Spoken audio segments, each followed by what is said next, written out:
Good morning, Crossroads. I hope everyone is doing well this morning. If you don't know me, my name is Andrew, and I'm in family ministry at our Eldersburg campus, and we are just having a blast. I wanted to jump on this morning and just share some of my own personal takeaways from the series that we're in called The Messy Middle.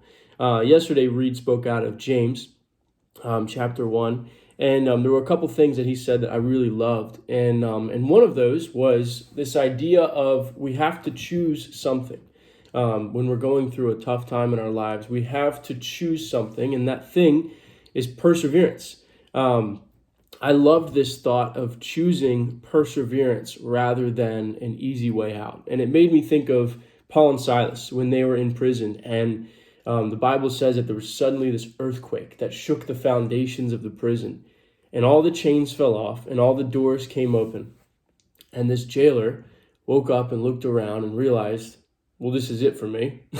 If I let all these people escape, this is my last night as a guard.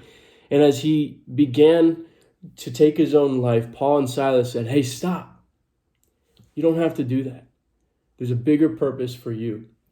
And what's crazy about that is they could have taken the easy way out. They could have said, you know what, this earthquake was for us, and this earthquake is going to bring us to safety. And in fact, it did in the long run, but that wasn't God's purpose.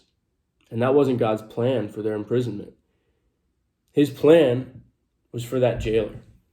And that convicted me personally, because I've had to ask myself, how many times have I looked for that easy way out when God said, no, there's a greater purpose in this mess. There's a greater purpose in this storm, if you will. And the other thing Reed said that I loved is that there's something we have to ask for. And this is not my reaction ever when I'm going through something tough, and that is we have to ask for wisdom. He said we have to ask for wisdom to see how God is using things in our life.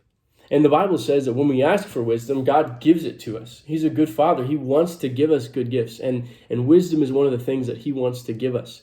And it prompted this thought in my mind that as a Christian, many times my emotions will not line up with my moment. My emotions will not line up with my moment, in the sense that when I'm going through something rough, asking for wisdom and asking God, how can you use this moment? That's not my first reaction. And as a Christian, I have to learn, okay, how can I craft the skill of having a moment and not letting it be attached to my emotions? Saying, God, I know things are crazy right now, but I have a peace that passes understanding, and I'm looking to you, not this problem, not the solution. I'm looking to you for wisdom on how you're using this in my life. So I hope those were encouraging to you. They were just some things that I pointed that stuck out to me in the message yesterday. If you haven't watched it, I would really encourage you to go back and watch the live stream because it was a great message. With that being said, I will leave you guys. I hope you have a great rest of the day, and I'll see you soon.